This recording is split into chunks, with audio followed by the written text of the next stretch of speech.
D, before we move on, can I just give a shout out to listener Frank? Sure. And okay, so this was listener Frank's thought. I wish I could claim it, but he came up with it first. So we've dropped a lot of names of politicians in the last, 10 minutes of this riff, of this conversation, who are thinking of moving off and beyond. And most people say that about Danny Biss. Now, if you recall, Daniel Biss was a state senator, ran for governor. JB plowed him over, badmouthed him, ripped him, mocked him, maligned him, and JB crushed him in the Democratic primary. Young Daniel went to Evanston. I wouldn't say he went back to Evanston, because he's not really from Evanston. Evanstonians are very picky about that. Well, you're not really from Evanston, okay? Just you. But they give me a hard time because I wasn't there. What grammar school did you go to? I didn't get here until junior high. You're not really from Evanston. So that's how Evanstonians are. They're very selective. See, but I get that with Alton and Godfrey. You know what I mean? You're not really from Alton. You're from Godfrey. No, you're not really from Godfrey. You're from Alton, Godfrey. And I didn't know you were from Godfrey until like a month ago. All of a sudden you go, I'm not from Alton. The whole time I've known you're from Alton. Now you're from Godfrey. Well, it's one of those things, like, you say you're from St. Louis, but it's close by. You know what I mean? You're not from St. Louis. Is it like someone from Chicago, someone from Naperville saying they're from Chicago? Yes, exactly. Okay. So Godfrey is to Alton what Naperville is to Chicago. Is that what you're trying to say? In a way, yeah. Okay. No further questions, Your Honor. The witness may sit down. Anyway, so Dan Biss got elected mayor of Evanston. He's running for re-election. He may have already won. That's how out of it I am. I think he did win. Frank, did he win? I can't remember. Anyway, neither here nor there. Nobody believes that he wants to be mayor of Evanston for, I don't know, the rest of his life. So people are assuming that he's going to run for Jan Schakowsky's seat. Now it's vacant. Because Evanston's a key part of the 9th Congressional. But listener Frank said, no. Governor Pritzker, you watch, Ben. Governor Pritzker is not going to run for re-election. He's going to run for president. Juliana Stratton is running for Senate. So she would be the obvious person to succeed Pritzker because she was the lieutenant governor, but now she's not running for it. That leaves the position open for, drumroll, young Daniel Biss. What do you think of that, D? Danny Biss. I mean, if he could convince everybody like he's not a huge dork, I guess that'll go over great. The funny thing is all those guys who were bad-mouthing him back in 2018, all those guys who were telling you, well, what a loser. This is Illinois politics, ladies and gentlemen. This is Illinois Democratic politics. All those guys who were telling us that, D, they're going to be, what a wonderful guy he is. He's so bright. He's so talented. He's a mathematician. He's a mathematician. Yes, he's a mathematician. Yes, like me. I took algebra. So anyway, there you go, D. Listener Frank predicts he will be running for governor. He probably will have Pritzker's support this time. And they'll all support JB's presidential campaign. I'll go get a room in a hotel and make out. All right, now let's move on here. So this story with Stratton and Lauren Underwood, I mean, I haven't been following Illinois politics too long, but long enough to know that 9 times out of 10, this stuff ends up being true. So, I mean, right? Which part? The whole she's damaged goods. Oh, we didn't say that. How dare you? Okay, first of all, the part that's not true is that she's damaged goods. I don't even know what damaged goods means in this context. They didn't spell it out. Yeah. I will repeat what I said. I think Lauren Underwood is doing a great job as congresswoman from the western suburbs. I always go DuPage County, and they always point out, just DuPage County. Whatever. She went into Republican territory and won as a Democrat. I think she does a good job of standing up for most of the principles of the Democratic Party. She's not selling them out like, let's say, Rahm Emanuel is. Or Gavin Newsom. So the notions that she's quote unquote damaged goods is BS. So that part is not true. Now, did someone feed that line to some potential supporter of Lauren Underwood, someone representing the Pritzker campaign or someone close to Pritzker? I absolutely believe that, D. Because, as I said, you and I experienced it in real time. Well, back in the day, it's Illinois politics. All they do is trash one another. And then as soon as the primary's over, they pretend they love each other. That's how it goes down, man. And so, yeah, I believe that. I wish Marion Ahern had printed her source. That's something else I don't understand. Why unnamed sources? Say who they are. Yeah. What, D, explain that to me. If you want to trash Governor Pritzker because he's doing something you think is bad, why don't you have the guts to say it out loud? You know why? Because this being Illinois, they're probably on the phone with Governor Pritzker going, I can't believe that Mary Ann Ahern wrote that story. And they're the one who told me. That's how they do it, D. That's how the game is played. No wonder no one believes, except for me, in the Democratic Party. And I'm a sucker to sap. Why do you think you have such bad credibility, Dems, among many other reasons? Because you say one thing one day, you say the next thing the other day, you say one thing when you're off the record to a reporter, you say another thing when you're on the record to a reporter. God dang. No wonder my good friend, the lefty Randy, voted for Jill Stein. That's a whole other story, dude. All right, finally, let's talk the latest from our Illinois governor. I'm not a perfect person. No, you are not, sir. The governor did it again. Appeared on another national television show, said nothing about Illinois, ripped Donald Trump for 10 minutes, and pretended like he's not running for president. It's so obvious, dude. This time he went on Late Night with Jimmy Kimmel. We'll play the audio, but first, the reason why he was booked on the show. The following comes from Politico and not Shia Kapos. Kelly Garrity is this person. For once, we steal a news story from someone other than Shia Kapos. Thank you, Shia, by the way. Keep up the good work. The governor visited New Hampshire. Ben, have you been to New Hampshire? In my life? Yeah. Yes. Oh, what'd you think? You know, New England, and you know, Sounds like you hate it. Okay. Yeah, I'm not a fan. I mean, I don't want to badmouth New Hampshire. You know, I'm not a big fan of. I shouldn't say it. New Hampshire, Vermont. You know, it's okay. I lived in Rhode Island. Do you forget that? Look at the map. Rhode Island is southern part of New England, and New Hampshire and Vermont and Maine are the northern part of New England. Yeah, I just blew everyone's mind in the state of Illinois. They're like, "Whoa!" All right. Well, he gave a 30-minute speech in New Hampshire in front of New Hampshire Democrats on Sunday night. Pritzker rallied against the, quote, do-nothing political types he blamed for ceding power to Republicans. Ben, did you watch this speech at all? No, but I read about it. I did not watch it. In a 30-minute speech before New Hampshire Democrats on Sunday night, Pritzker rallied against the, quote, do-nothing political types he blames for ceding power to Republicans. The enemy is you. There he is. The old Pritzker from 2020 is coming back. Now, we've mentioned several times here on the program that week after week after week, Governor Pritzker has been going out of his way to call out and needle our 45th and 47th president, one Donald J. Trump. But this week, yeah, Pritzker did that, but Pritzker went hard in the paint on the Donald Trump White House. Boy, and I mean hard. Our military service members don't deserve to be told by a washed-up Fox TV commentator who drank too much and committed sexual assault. Okay, Pritzker. Oh, yeah. He knows how to talk to Dems. He's taking the gloves off. The two-term governor, philanthropist, and potential 2028 presidential candidate traveled to the early presidential primary state to keynote that thing. Let's see here. So he did that, but he went on Jimmy Kimmel. Let's just get right to the Jimmy Kimmel interview. So he made an appearance on Jimmy Kimmel. Our next guest is a leader of a state that gave us great leaders like Abraham Lincoln, Barack Obama, Ferris Bueller, you name it. From Illinois, please welcome Governor J.B. Pritzker. Whoa! They love billionaires! Told you. Ferris Bueller? I don't know. I don't know. That's kind of lame, man. All right. Well, he went on the Jimmy Kimmel show. Ben, what do you think of the Jimmy Kimmel show? Do you watch it often? Do you like him? Do you hate him? You're not a big fan? You know, I like it. He goes hard after Trump, so I like that. I have to admit, I like that. But so that's all I'll say. Yeah, I like he goes hard after Trump. Okay. I'm a huge fan. What can I tell you? All right.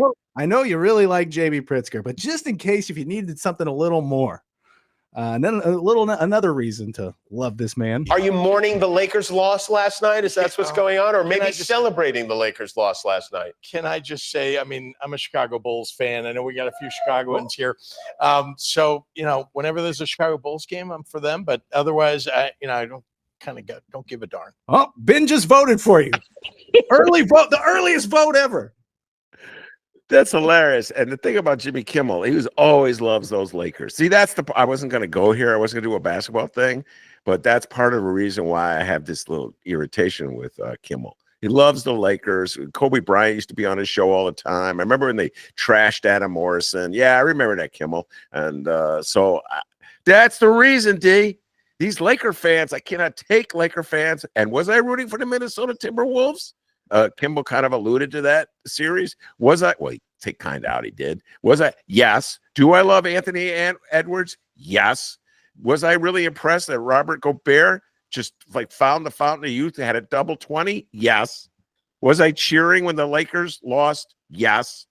Did I make fun of JJ Redick for being the worst coach in the NBA? Yes. Did I get into an argument with my dear friend Norm, who defended JJ Redick for reasons I don't understand? Yes.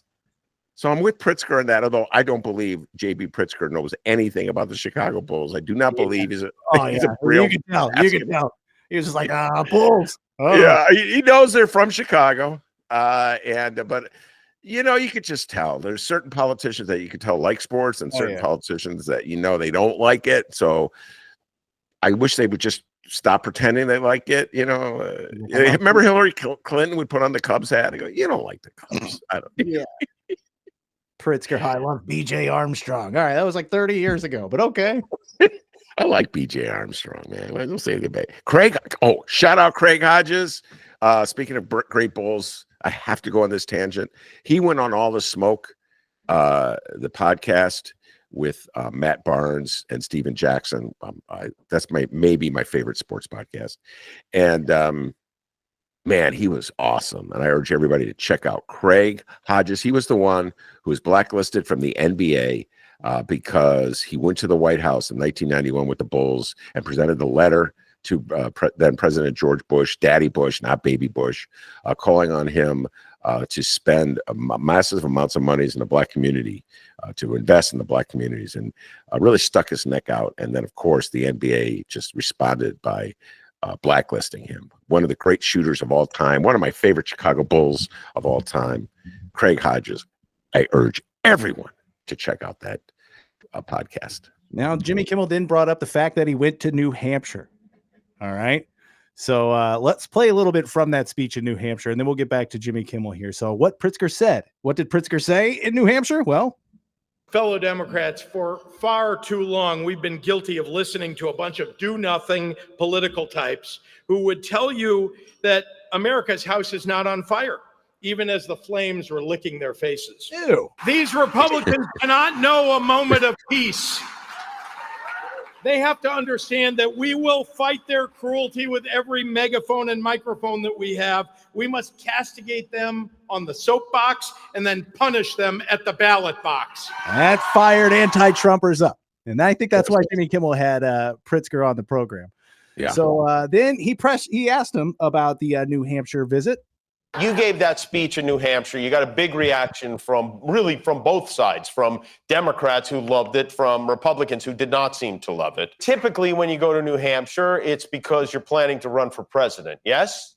Or you're going skiing. Or you're going skiing. There are Did other you reasons ski? to go to New Hampshire. What are the other reasons to go to New Hampshire? Let's see, skiing. Did you ski? There's a lot of granite, I guess. Did It's you the get any granite? Did you break any rocks? Wasn't there long enough for any of that, but I gave the speech. I know that this is not an announcement that you would make now, but can I ask you this? What is it, like 3 years and 8 months too far in advance to even be thinking about something like that? Listen, I'm governor of the great state of Illinois, the land of Lincoln, I might add. He would be a Democrat if he were alive today, I might add. Yes. They like claiming him. All right. First of all, that's funny. that brings back other memories. The Kimmel trying to get a straight answer out of JB. As you know, listeners, the nickname we had for JB was JB Travolta or Sugar Ray Pritzker. Take your choice, because he was quick on his feet. All right. He was very good at dodging a question. Excellent at it. So we gave him those nicknames with great love. And so I recall in 2018, when his 2022 reelection campaign, I can't remember. Maybe it was both. The reporters were trying. It was 2018. Reporters were trying. Remember this, D? To get J.B. Pritzker to identify the taxes he would raise. Yeah. Be really specific about the tax rates. He said he was in favor of a progressive income tax, which means the rates have to go up on the highest earners. And I totally concur with that. I believe with it. But JB was no fool, to quote Dennis. He was born at night, but he wasn't born last night. So he was not going to give the Republicans ammunition to use against him by specifying how much the tax rate would be. So reporters, everywhere they went, D, they would be asking him, what about the tax rate? In fact, I did. The one time, remember he came on the show? He felt compelled to come on the show? Yeah. And With I Mendoza? said, what's that? With Susanna Mendoza? That is correct. Wow, very He good. wouldn't come by himself for some No, reason. he didn't come. Like you're some buff guy that's like at a body slam. Man, they like, because they look at me and they're like, this guy is the creature from the Lefty Lagoon. We're not going anywhere near this guy. Because, I'll ask them a question about why they're banning their democratic values, as opposed to the questions usually, well, to win, you have to sell everything out. Are you willing to sell everything out? So he'd be ducking and dodging that question. Oh, he was good at it. So here's Kimmel. Kimmel, you think you're going to get JB? I mean, yeah. You think this is the first time JB has had a duck and dodge a question? Come on, JK. Come on, Kimmel. God dang. Nobody in the state of Illinois. You think Mary Ann Ahern could get JB Pritzker to reveal his tax rates? No. Do you think Flannery could? Remember Flannery D? We need those tax rates. Right. Well, JB. No one could, because he's not going to do it. Oh, wait, there's more. So I have not even decided if I'm running for re-election as governor yet. So there's a lot of time between now and what you're suggesting. Is the key factor whether you'll run for president, whether you run for governor? Is a possibility you would run for both, or would you say, you know what, I'm not going to run for governor because I want to run for president? No, none of that has anything to do with it. I love the job that I have. It's just a question of, it's a hard job, right? I mean, I've been doing it for 6.5 years now. And the question is, another 1.5 plus 4. Right. Which is almost 5.5. Where's Dan Biss when you need him? Where's Dan Biss? So that's 12 years total, right? That's an awful long time. But we have a lot to accomplish. We've done an awful lot in Illinois. And so those things weigh on me. My God, he's full of shit. Stop. Hey, man, he's not going to get there and announce he's running for. He's not going to go, yeah, I hadn't thought about that, Jimmy. No, it's pretty obvious he's not running for re-election, and that he's going to hand off to somebody. I don't know who. Please don't make it Ron. Please, JB. Because I think it's just too difficult, to be the incumbent governor of a state and run for president. I know DeSantis bombed when he tried to do that last time around the Republican primary. And there's so many contentious votes, controversial votes that are in the state house that he'd have to take a stand on, either by signing the bills or vetoing the bills. Any kind of disaster or catastrophe that happens in the state of Illinois, he would have to be there just to give us some semblance of pretense that he cares. You know what I'm saying? So I just don't think you can realistically do both in this day and age. So I think, without having talked to JB Pritzker about this at all, that he wants very much to be president of the United States. And that's what this is all about. And I kind of with you, D. I wish he would just say, "Yeah, I want to run for president." Yep. Oh yeah. We're getting to that territory where it's like, all right, do you think we're stupid? We're getting to that point. Like, just announce. First of all, we are stupid, and I did I get a try at Sylvia Ewing on? We had a great conversation. She chastised me for having a low regard for voters. You can hear that conversation, folks. She took me to task for that. So I take back what I just said. But yeah, we are pretty stupid. We elected Donald Trump. Okay. Yes, we are stupid, D. Yes, to answer your question. Do I think we're stupid? Yes.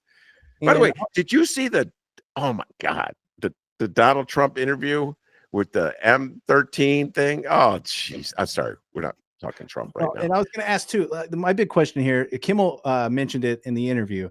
He said, about Pritzker's New Hampshire speech. He said the Democrats loved it, Republicans hated it. It's like, that's the mindset that I think he and a lot of people need to get out of, man. It's like this and that. It's like, what about the Democrats who didn't like it? I'm sure there's a lot of those people. So that's where I was actually going to make that point. Jimmy Kimmel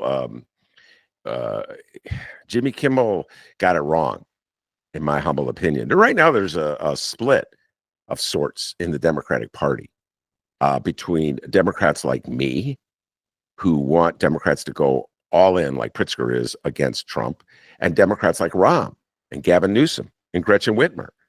And there's a lot of them who want to play nice. Crane Chicago business, well, they're not Democrats, but there's a significant portion. I wouldn't break it down by percentage, D, because I don't know what the percentage is in the Democratic Party who want to play nice. And so when JB is positioning himself the way he is, he's looking for voters like me. He's not looking for the Rahm voter. The Rahm voter is like quote unquote turned off by ideology, even though Rahm was very hateful toward lefties. So they don't like it when Democrats beat up Republicans, but they love it when Democrats beat up lefties.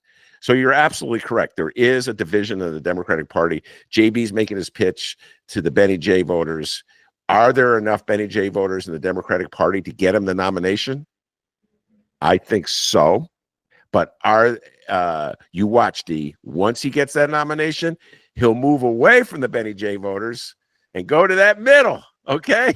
He'll go for those Rahm voters. That's what they all do. They go, Benny, we love you when it's a Democratic primary, but we don't want anything to do with you, and we got to get those Republicans to vote for us. So yeah, D, that's what's going on. Seems like it's like a temporary residence for people who were Democrat and voted Republican this year. Temporary residence, boy, they'd love to have a Democrat that they could vote for that doesn't get behind all the rhetoric and, I've been living for so long watching these people say they're not Republicans and then they vote Republican, and it's kind of reminds me of Charles Barkley, if you will. So Charles Barkley, who is hilarious, but yeah, come on, please do your imitation of terrible. Listen, I've been bald, I've had hair, I've been fat, I've been skinny, and through all of those phases in my life, the Clippers have always sucked. Well, I got news for you, Charles. The Clippers are about to defeat your beloved Denver Nuggets tomorrow. Anyway, I want to never mind.